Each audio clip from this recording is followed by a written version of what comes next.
Welcome to Watch and Learn. We are so excited today to share with you ways to make quilted bags.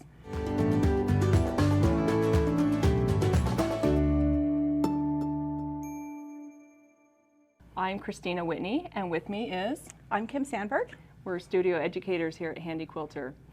Kim, you have a lot of bags. I do. I like to carry stuff around. I have a lot of stuff to carry around. And I do make a lot of quilted bags. Of course, I tend to quilt everything I make, so it makes sense. So we want to show you just some great ideas for doing, I guess what you could kind of say is the most obvious thing with quilted bags is to actually quilt the fabric before and then use whatever pattern you happen to have to make a bag. Then we're going to show you actually how to make a bag on the Longarm. Yeah, so, I'm really excited for this. It's something that's really fun to do. Okay. I like the show and tell part I know, too. the show and tell. So here is a simple little box bag. I've made a ton of these for Christmas presents. You probably have too, Christmas, things like that. And this was very much fabric that I quilted, and then I followed a pattern, and I'm sorry, I tried to find what pattern I did. I have so many of these box pouch patterns. I'm not sure. Just use your favorite one. But they're really great. And this is actually a little bag that I use to keep stuff for handwork in. So I've got some fun, you know, embroidery floss, glasses, because I have to do that now, all that good stuff in there. So there's bag number one. Perfect. The next type of bag we have here, this is one that Denise made, and this one is really fun. Once again, this is one following the the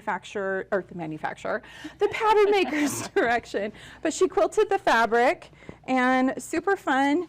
She's got a lot of great stabilizers in here, some fun things, and I'll tell you what, this one, the really fun thing I love about this is if you look closely at the fabric, it's got little lobsters on it, and then the quilting design is little crabs. Because, you know, why not have a little fun, right? I love this pocket, and I also love the way that the handles are put on this one. Isn't that fun? Something a little bit different. It's very cute. And this one, I do know the name of the pattern because Denise has it on here. It's called the Alice Shopper Tote. So that's a great little bag that you can use to shop with, and that's a fun one to do. Here's the next one that I have made. So this is a good old computer bag. It's like a messenger bag that goes, you know, like a crossbody messenger bag. And this is for a computer I actually don't have anymore, but I kept it because it's big enough that I can put larger size things on it. It was for a 17-inch laptop. So that's a fun one. And I notice it has pockets on the inside. It does. And so it was separately lined, and it's got a couple of pockets on the inside so that you could keep track of, you know, when I use this a lot for my computer, I'd put my mouse and my power cords and all those good things in there. But very fun. Another notable thing about this one, this is canvas. Okay. And I did quilt this on the Longarm before. Don't be afraid to use a canvas. Yeah. These machines will quilt that, no problem. So that's a fun one. My last bag here. So I absolutely love this one. This is like a weekend travel bag. How fun is this? It's so cute. All those tomatoes. All my tomatoes on it. I'm envisioning being hit with tomatoes. I know, something like that. When I say dumb things on our videos. I'll have to talk with Jacob about that one. So this one is really fun. I found this fabric. Once again, it is a canvas. I found it at a show. It's Japanese fabric, and sometimes you get just that yard of fabric and you want to do something fun with it. So this is a really great pattern. This is one that's a pattern by Annie, and I can't remember what it's called. I think it's called the Weekend Bag, something like that. But I also incorporated some cork into it. Oh, fun. And did some fun stuff there. So, and once again, this was one that I put the fabric on the frame, quilted it, then I cut it out and stitch it together according to the pattern directions. So that's really great. Let's talk for a minute about the different types of batting that you want to use when you're creating a bag, because usually you don't use regular batting, right, Kristina? Yeah. And a lot of times I used, you know, like maybe a stabilizer or something. But you've got a whole bunch of examples here that you're going to show us. Yeah, exactly. So the first one I've got here is like a fusible fleece. And so this is really great because it just creates some softness, but it has a little bit more body to it. So fusible fleece is really great. I just have a little scrap of that. Next, I've got one that's actually a fusible batting. which can be really nice when you want to quilt something. For example, so Denise had a couple of step outs here for me. So this is a bag that she's working on, and you can see that this panel here is quilted very nicely. Well, on the back of it, you'll notice that it's just the batting. She did not put any kind of backing fabric on this to quilt it, and she used the fusible fleece. That way you fuse the two pieces together and you load it as essentially one piece of fabric and then quilt it. And it works really well. You wouldn't want to do that with normal batting, because normal batting, if you're trying to put a little pressure on it, pin it, any of those kind of things, it could tear or rip. But because it's been fused to the back of the fabric, excellent, it's stable and it's not going to go anywhere. So fusible batting can be another great one, especially if you just want to add some fun texture and design to the quilt. Okay, the last one I've got here is the one that I'm actually using in the project today. So this is a Flex Foam one-sided fusible stabilizer. So this product's from Pellon, and it's a foam, but this is actually my favorite stuff to use for bags, because it's got a nice body to it. It means when you set your bag down, it's not going to flop over. It's going to stay in place. And there's a few different name brands for this. Pellon does this one. You've got Soft and Stable by Annie. I've used all of those, and they're great. They're really great. But this is what I used in the project I'm going to show you today. So, and we have a PDF with just really basic instructions on how to do this. Please understand that this is a bag that I threw together with a few fat quarters that I happen to have laying around. So I didn't give super exact measurements on it. It's also depending on the frame space that you have and the size of bag you want to make. Yep. So just to note that. Just personalize it to what you have, what you want to get done. And what, how much fabric you have. Like I said, I had fat quarters, so that kind of determined the size I was going to do. So I loaded backing, and then I put my fusible foam in the center, and then I went ahead and pieced together 2 fat quarters here, and you can see that there's a seam down the center here. And I pressed that flat, and then I loaded this on top of here, basted it down, and I stitched a design. And I did a fun time lapse of stitching out this design here. So you guys will notice that these are definitely book-themed fabrics. This is from a line called Literary from Wyndham Fabrics. It is a few years old. I've definitely had this kicking around for a while, but I wanted to make a book bag, so I thought how fun that would be. Now, this design that I just quilted out here, look at how great this is. I'm not sure if you can see this here, but it actually says the word read in the center, and then it's got these books around the outside edge. This is a design from Quiltable that I downloaded from their site and used to quilt out. Kristina was actually talking yesterday, and I think I might go back and do this. I think I'm going to color in here where it says read. I think it will actually follow the theme of the all the writing and scribbles on the library cards here. Yep, so make really it fun. pop a little there. Yeah, exactly. That'll be fun. So have a little fun with it. Maybe some of those fun designs that you've never used, a stencil you've wanted to try, a fun kind of texture, just something that will go well with your bag. I do recommend quilting pretty densely.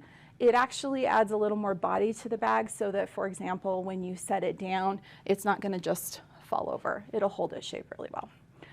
Okay, I'm excited to see how you did this. Yes. Okay, so I went ahead and quilted everything, and I've got this laid out now. You all can see that I've got my straps on here, and I've got a pocket on here. So the first thing we need to do is, well, I went ahead and laid this out.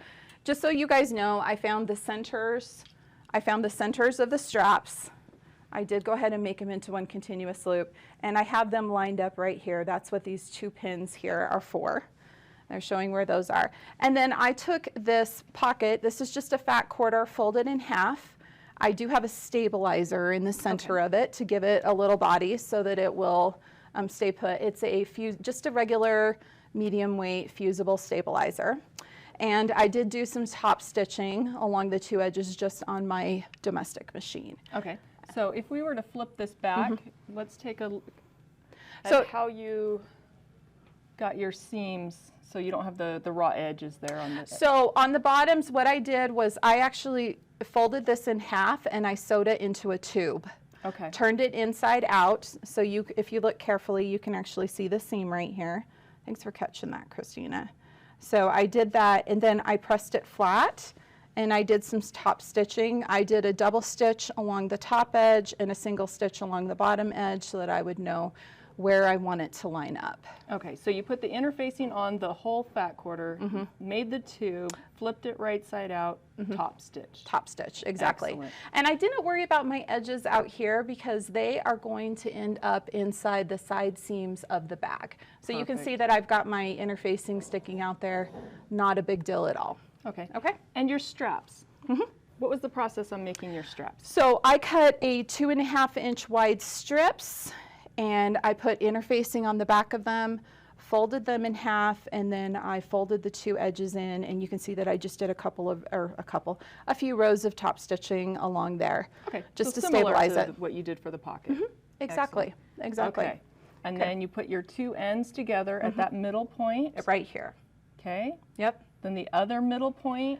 Well, what I did was I just sorry. folded it in half to Okay. find that center point. So right there are the ends. Yep. And then the middle point Is right over here. And I use the center seam of the bottom of the bag to know where to line those up. Perfect. Any tips on getting them pinned the right direction so you don't get twisties? So what I always make sure and do, that's actually a really good question. I lay them flat on a table and then fold it flat and then pin it so that because if I'm trying to hold this, especially a piece that's this long, I'm trying to hold this up in the air, you're going to end up with twists in it.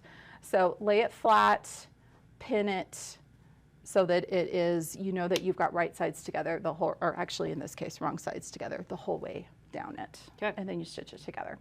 Okay, one other thing to point out here, you'll notice that I don't have, this pocket right here is not lined up with the bottom seam of this top panel. I actually have it set back about 2.5 inches. It's because I plan to box the bottom of this bag, so this will be the bottom of the bag, and I didn't want my pocket wrapping around the bottom of the bag. Excellent. When this is completed and you see it, that will make more sense if it doesn't right now. If you're not planning to box your bag, you don't need to worry about this. It's just a little extra detail that I'm adding to it. Okay? Okay. All right, so everything right now, you've noticed that I've just got a few pins in place because what we're going to do is stitch the straps down and this pocket in place. Then we will cut along the edges, fold the bag in half, and stitch it together on the frame. And I'm even going to show you another way to do a different type of binding on the top edge, if you want to do that. So, Kristina, you want to pull the machine over here? Yep, let's. Okay, now just a note on the machine. I have it set up right now. I've got the square foot on it. I do have my ruler base on here. And a lot of you are probably going, why would you put your ruler base on here if you're not using a ruler? Because I am not going to use a ruler. I could use a ruler if I wanted to keep everything straight. Essentially, it gives me a space to be able to put my hands to hold things in place and keep everything nice and flat as I'm going. It's like having a built-in table right there. Yep. So, okay, I want my straps to start being stitched down just here above, and I'm not going to don't be afraid to lift that foot up and get it in place where it needs to be down here. So you'll notice with the square foot, it's great because I've got this straight edge and I'm going to be able to keep everything lined up nice and straight going down here. Now, if you do happen to have a Pro Stitcher or electromagnetic channel locks, this is a great time to do that also. And like I just mentioned, if you want to, you could also use a ruler to help you keep everything nice and straight. Okay, really important, you notice that I just removed that pin. I'm going to move that over out of the way. And then we're going to go ahead and just start stitching down this strap. And you'll notice I'm stitching the 1/4 inch in just to hold things in place. Okay, I'm getting close to this pin. I want to move it before. And what I'm actually going to do is move this pin down and mark it.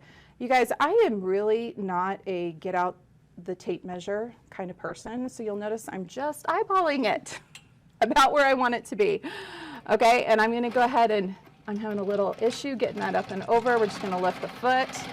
I'm just going to keep stitching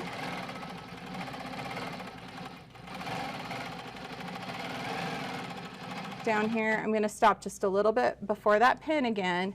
Then what I'm doing is I'm lining it up with the edge of the design right there. I'm going to come up to here. I'm going to stitch over and over so that I'm locking the top edge of that handle on there. Okay. And then I'm going to go ahead and stitch back a 1/4 inch in again. So just giving a little bit more stability there where the handle is coming loose. Yep. Yep, we want that to be there. And I am going to come back and stitch again, but I'm kind of doing this in multiple steps. So, okay, I want to stabilize the bottom of the pocket right here. So I'm just going to stitch up and back right along the edge of that, the bottom of the pocket. And then I'm going to come up and just use that 1/4 inch foot to help me gauge exactly where I need to stitch coming back. I love that 1/4 inch foot. I know, isn't it so great? I don't have to mark seam allowances or anything, and I can just go ahead and go up and stitch those. All right, now we're going to go ahead and keep stitching up this way. I want to do the same thing I did down at the bottom of the pocket there. I'm going to stitch up just a little bit to match up with where I started here. I'm going to stitch back and then stitch this top edge. Actually, I don't want to stitch the top edge of the pocket down. What am I thinking? Of course I don't. But are you going to stitch across the top of the handle to give it that stability like you did on the other end? I am. So let's go up here, and I'm going to come across. And I always like to do on handles to stitch them down at least 3 or 4 rows of stitching. So this time I'm going to keep the needle right on the edge of that handle. So I'm roughly using that stitch line I stitched before and the top edge of that foot to help me line it up. Now, I need to travel over here to my other handle. So I figured this is a good place to do it, across the bottom of this pocket here, especially because I want to stabilize this. So we're just going to go ahead and stitch across here. I'm following that top stitching line that I did before. And I'm going to make sure everything's lined up pretty much where it needs to be here. Then we'll come up and stitch along this, and then we'll go down and do along this other edge, and I'll have everything stitched out. So I'm just going to very carefully, sometimes you need to do a little lift to get that foot up on top. Now I'm lining up my top edge here. We're going to go ahead and stitch up along here. All right, so I'm going to stop here and go ahead and remove my pin, but keep my finger there just to kind of let me know that's about where I want to stop stitching, and stitch across.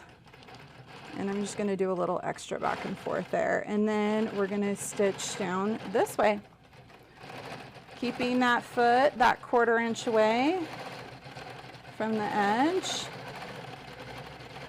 And then I want to do the same thing here, stitching down the bottom of the pocket as I did on the other side. So we'll just pull this down here. We'll see how far I can go. That's as far as I can actually go in my throat space. So that's just fine. I'll just do that for right now. Then we'll bring that back. Need to do that little lift, get it up there, and pull the pin out. I'm going to go ahead and move the pin back down here, once again lining it up, just looking at what I've got here. About where I want it to be. Told you guys that's close enough quilter. Okay, and we're going to keep stitching, keeping it straight as we go. Lining up that edge. All right, I'm getting close to my pin there. Put my finger looking on the other side, so it's about right there. I'm gonna go ahead and stitch across and come back down on the other side. All right. And you know, sometimes when you're doing this right to left stitching, it's a good idea to slow down a little bit, especially we're stitching through a lot of layers here, to make sure that we don't end up with any thread shredding. Okay. All right, let's stitch back across the bottom. I've got a thread here. Let me clip this and get this out of the way. Stitch across the bottom of that pocket there. And then I can go ahead and lift back up on this one and do down that edge. Now, once I've gotten all this stitching done on the handle here, everything's all stitched and looking perfect, it's time to go ahead and do the sides. So let me go ahead and move the machine out of the way, and then we're going to show you how we do this all in the frame. So the next step on doing this is the big one that everybody always loves to see. They're like, wait a minute, how are you going to do this completely on the frame? So let's take a look here at my, oh, there's an extra pin, my bag. So I've got my handles all stitched down. I have my quilt pocket all stitched down. Everything's good to go. So the next step I want to show you is how to do a little binding on the frame if you'd like to. So you can actually self-bind with the fabric we had. So Kristina's going to pull those off of there. What I'm going to do is just very carefully trim away this foam, and I have a nice straight edge along this top. I did use my channel locks to line everything up, and you just want to be really careful so that you're not cutting through that backing at all here. So I just cut all of that away, a nice straight edge. It's good to go. Now what I can do is take this fabric and fold it down and stitch it along this edge. So let's do that a little bit. The first thing I need to do, I actually had my backing basted to the leaders. So I'm just going to pull out a few stitches here. If you have yours pinned, it's easy enough to just pull a pin out right there. And what I'll do is I will just take and fold this over, and that's my selvaged edge, so it gives me a nice easy way to know that I'm doing this a consistent amount all the way down. And what I'm going to do is just move this over and then stitch that edge down right there. And if you wanted to make sure it's all accurate, you could pin it. Mm-hmm. You can even snip there, right there. Yeah. Let's do a little snip down here so that we can just roll it a little bit. Yeah. You can be as accurate as you'd like, or you can wing it like I do. So I'm just going to go ahead and hold that in place.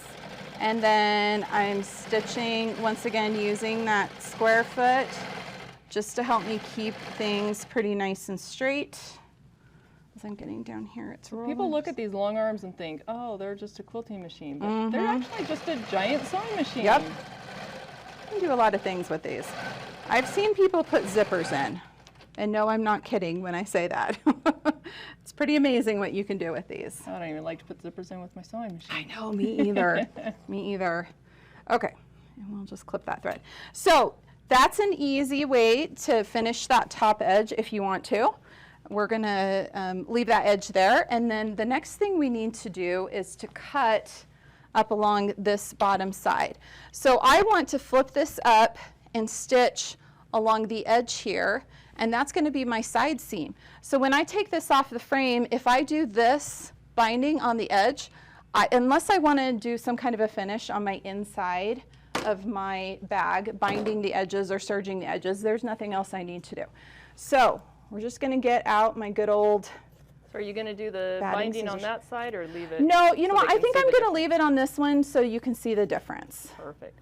So I'm going to come in here close. Yep. So you're just cutting right I'm just cutting right along the that edge. And what I'm going to do is just cut to that center seam. Remember, that's the center of the back, okay? And then I'm going to do the same thing on the other side. Now, you'll notice that I did have some of the foam, that extra foam there. I'm going to get rid of that. Just get that out of the way because it tends to be a little bulky. But I have that all trimmed off. I've just got that nice edge, just like you would once you take it, you know, if you had done this on your sewing machine. And we'll do the same thing on the other side. So just cutting straight along that edge. And once again, I used a channel lock to lay a basting stitch down right along this edge, so I know I have a nice straight line to cut along. Perfect. And you're using the batting scissors? Yep, the batting scissors. They're so great. It makes it really easy to cut through all those layers. Okay, now what I want to do is I'm going to make sure that it's folded nice and evenly. And because I cut right to that edge on both of them, It's actually pretty easy to do that. Okay. Now, So right sides together? Yep, right sides together. Okay. And this is one where you usually do have to pop that foot up. And I'll show you how to do the side seam here. So I am definitely doing my needle down, needle up. Bring that up, hold on to it. I want to do a little tie off. And then once again, just using that square foot. If you think you might want to trim your seams down a little more when you get done, maybe you would choose to use the 1/2 inch foot here, so that you have a little wider seam allowance. And we can see there, this was the interfacing that was in that pocket. I know for sure I'm grabbing that. And we're just going to stitch all the way down to the bottom here. Now you can see I did a little bit of a back stitch there. We'll do a tie off again. And then we'll just go ahead and clip that thread. And then I would repeat on the other side. Just a note, so my fabric, I can't quite reach the other side because of the size of my throat space. Don't be afraid of that. You just would advance your quilt and go ahead and do that. So I'll move this machine out of the way. And I notice you've got the handles hanging down up through the top so they don't get caught in those seams. Yep. And then you can see there, I've got a nice seam. I decided I wanted to bind the top edge of my bag, and then I also did some binding on the seams on the inside, and I boxed those inside corners. Here's some pictures of what all that process looks like. And now I've got a really great bag to be able to take to the library to pick up books the next time I go. That is fantastic. So Kim, thank you so much for sharing this. Yeah. I don't know if you've noticed, but I bring the same bag to work every single day. She and does. It's like starting to shred, and I just don't have the motivation to make a new one. But watching this, I'm excited. I think I will make myself a new bag. All right. And maybe a big enough one that I can fit all my quilts and everything in that I bring back and forth to work every day. That's a fantastic idea. So. As far as I'm concerned, you can never have too many bags. No, bags are a great thing. So thank you for watching. Hope you learned something new with making quilted bags. Make sure you watch and you like and subscribe, and have fun quilting.